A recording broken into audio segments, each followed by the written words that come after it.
एक बार की बात है, गौतम बुद्ध एक पेड़ के नीचे अपने शिष्यों के साथ बैठे हुए थे। तभी उनके एक शिष्य ने पूछा, तथागत, हम अपने क्रोध को अपने वश में कैसे कर सकते हैं? गौतम बुद्ध ने कहा, इसके लिए तुम्हें मैं एक कहानी सुनाता हूँ। इस कहानी को सुनने के बाद तुम अपने क्रोध को अपने वश में करना सीख जाओगे। इसके बाद गौतम बुद्ध अपनी कहानी सुनाना शुरू करते हैं कि एक गाँव में एक झगड़ालू औरत रहा करती थी। अक्सर वो छोटी छोटी बातों पर गुस्सा हो जाती थी और गुस्से में किसी को भी गालियाँ दे देती और भला बुरा सुना देती। लेकिन जब समय कुछ पश्चात उसका गुस्सा उतरता तो उसे अपने किए हुए पर बहुत पछतावा होता। उसके परिवार के सभी सदस्य उसके इस स्वभाव से बहुत परेशान रहते थे। उस घर में हमेशा ही एक लड़ाई और अशांति का माहौल रहता था। उस औरत के क्रोधिक स्वभाव के कारण उसके पड़ोसी भी उसे पसंद नहीं करते थे और उस बात की समझ उस औरत को भी थी कि उसके गुस्से स्वभाव के कारण उसे कोई पसंद नहीं करता। लेकिन चाहकर भी गुस्सा आने पर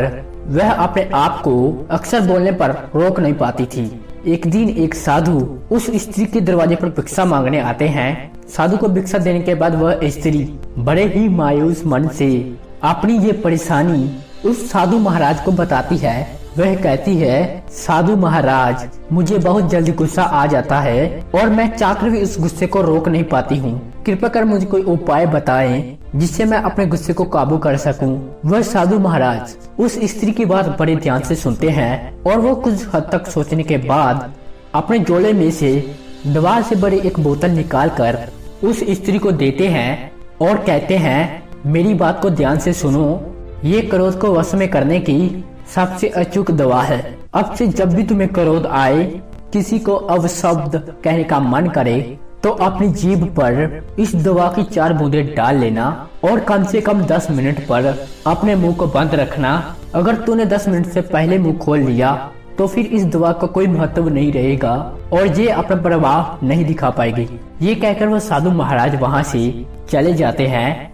इसके बाद से वह स्त्री साधु के बताए अनुसार दवा का उपयोग करना शुरू कर देती है। जब भी उसे गुस्सा आता वह उस दवा की 4 बूंद अपनी जीभ में रख लेती और कम से कम 10 मिनट तक उस दवा को अपने मुंह में बंद कर ही रखती और फिर गुटक लेती।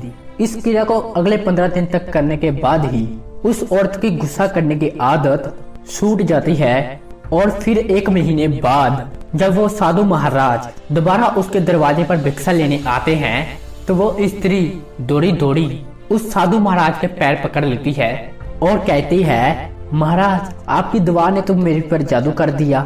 आपकी दवा के प्रभाव के कारण अब मुझे बात बात पर गुस्सा नहीं आता और अब मेरे घर परिवार में भी शांति का वातावरण रहता है। अब मैं बहुत खुश हूँ महाराज। उस स्त्री के मुंह से ये शब्द सुनकर वह साधु महाराज मुस्कुराते हैं और कहते हैं, बेटी, उस बोतल में तो कोई क्रोध की दवा थी ही नहीं, बल्कि वह बोतल तो सिर्फ पानी से भरी हुई थी। तुमने अपने गुस्से पर काबू उस दवा की वजह से नहीं बल्कि चुप रहने की वजह से पाया है। इसके बाद गौतम बुद्ध चुप हो जाते हैं और फिर थोड़ा सा रुककर कहते हैं, गुस्से पर काबू केवल चुप रहकर ही पाया जा सकता है, क्योंकि गुस्से में इंसान अपने मुंह से अवशब्द ही उगलता है जो नए नए झगड़े और परेशानियों को जन्म देते हैं। इसलिए क्रोध के वक्त मौन धारण कर लेना ही क्रोध को वश में करने का एकमात्र तरीका है।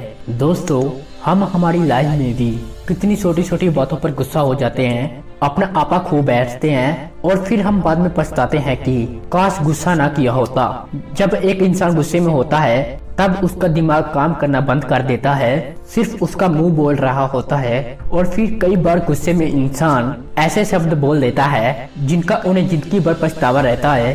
कई बार कुछ मिनटों के गुस्से के बस में आकर एक इंसान न केवल मेंटल वायलेंस करता है बल्कि वह कई बार डेंजरस फिजिकल वायलेंस कर भी बैठता है, फिर जिसका परिणाम उसे अपनी पूरी जिंदगी भर भुगतना पड़ता है, जबकि केवल गुस्सा कुछ मिनटों तक ही था। अगर हम गुस्से के उन पलों पर शांत रह पाए तो हम अपनी लाइफ की बहुत सी लड़ाई झगड़ों और प्रॉब्लम को शुरू होने से पहले ही खत्म कर सकते हैं। इसलिए जब भी अगली बार गुस्सा आए तो दिमाग को शांत रखते हुए उस दवाई की कुछ बूंद अपने मुंह के अंदर डालिए, कुछ समय तक अपना मुंह बंद रखिए और आप आने वाली कई समस्याओं से बच जाएंगे।